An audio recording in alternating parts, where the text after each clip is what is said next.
a recruitment failure? Are your strategies just not working? Well, do not worry. I am here to show you how you can absolutely smash it.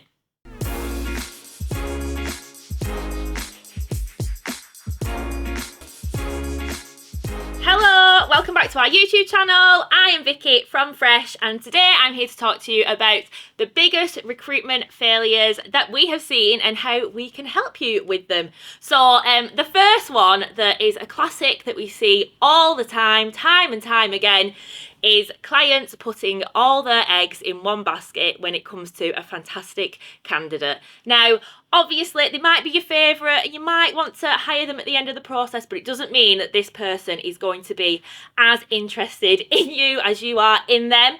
So you could end up with no one else in the process. This person might ghost you. You might get to the end and think, actually, they're not as good as I thought they were. And you're going to have to start right from the beginning again, which, as you know, if you've done recruitment before, takes time. So don't let yourself get into them positions. Always make sure that you have other people in the process. Even if you feel like they're not as strong, you can use them for comparison. And you might, when you speak to them, think that they're better than the person that you had your hopes set on. So we will always encourage you to look at other people, review other CVs, and get other people in the process so you are not left back at square one after working so hard for weeks and weeks and weeks to get to a certain point. Another recruitment failure we see is people trying to recruit for multiple positions at one time when you just don't have the time. We know how much time recruitment takes. There's a lot that goes into it, and if you are a business owner in a different sector, you won't have the time to do all the recruitment at one point. So you need to prioritize, outsource to people like us who can help with your recruitment, and definitely understand how much time it does take for this to happen, and kind of work out where you feel like you should go. Should you just work on one position first, then when you've got that person in, work on the next position? And we can help with guidance with that as well.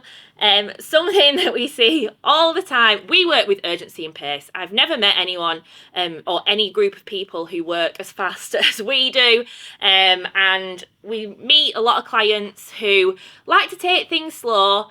They might book in interviews with weeks apart, take days to get feedback back to us, and it does cause few problems. You will get people ghosting because they haven't heard from you in ages and they've found interest in other positions.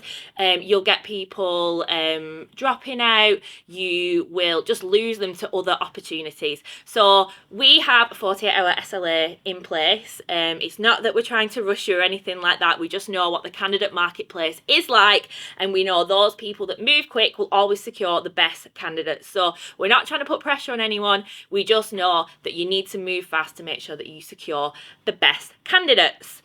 Another failure that we see is interview processes. Now, we have seen lots of different interview processes. We've tried and tested them. We know what works and what doesn't. So we would always suggest two-stage interview process, telephone interview or a Teams interview first, and then a face-to-face. Things that don't work are a one-stage interview process. If you're going straight to a face-to-face, you're not going to get the best out of the candidates. They might be nervous. They're not bought into the opportunity because they've never spoke to anyone at your company yet. So by having that initial call, you're kind of selling the role to them. They're invested, they're interested, and they want to come to that face-to-face interview, meaning that you don't get as many people ghosting you because they want to come and meet the person who they spoke to on the phone. Another failure that we see is assessment days. It is a massive no-no for everyone at Fresh. We don't like assessment days. So this is where you will block out a certain day and get as many candidates as possible to come to an assessment day where they might complete some tasks. They might have like 10-15 minutes having a little interview. It's really hard to get everyone in one place at one time, especially if you're wanting like 15 people there. To get 15 people in one place on a certain day is really hard, and then if people can't show up, you might lose really good candidates. It's not fair for them to go through a different process than others, so it does cause a lot of complications, and you might not get the best out of the people that you are seeing. they're obviously going to be really nervous, the fact that they're there with the people who they're kind of competing against in large groups. They might not feel comfortable, they might be really nervous, so you won't get the best out of them. So always suggest 2-stage interview process. First stage, telephone or Teams, and then second, face-to-face. The other thing that we see is not giving good feedback or rejecting people just based off their CV. Now, a CV, obviously, that's the first thing you see when you are looking to interview someone. But we always have calls with people first. So if you outsource to a recruitment company, they will do all the calling for you to kind of get rid of those who might not be as good, but they might speak to people who maybe just have an average CV but are fantastic on the phone and would be amazing at the job and really fit in with your company. So do not reject people based just off a CV. Not everyone is great at selling themselves, and they might be perfect for your role, and you've missed out on someone just because you're looking at a little bit of paper with a little bit of writing on there. If you are going to reject people, make sure you give good feedback on it.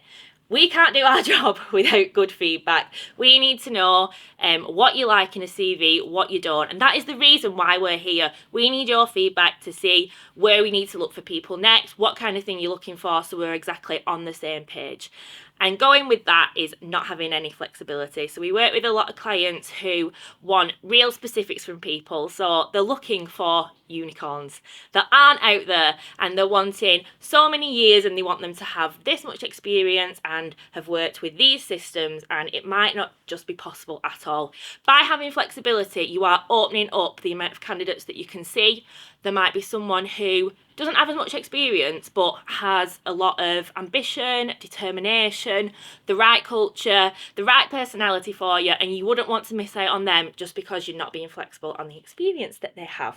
So I think that's enough for today, isn't it? That's a lot of recruitment failures. I hope you can see what not to do when it comes to the world of recruitment, and how Fresh can help you if you are struggling. So I hope that's helped, and I will see you all again soon. Bye.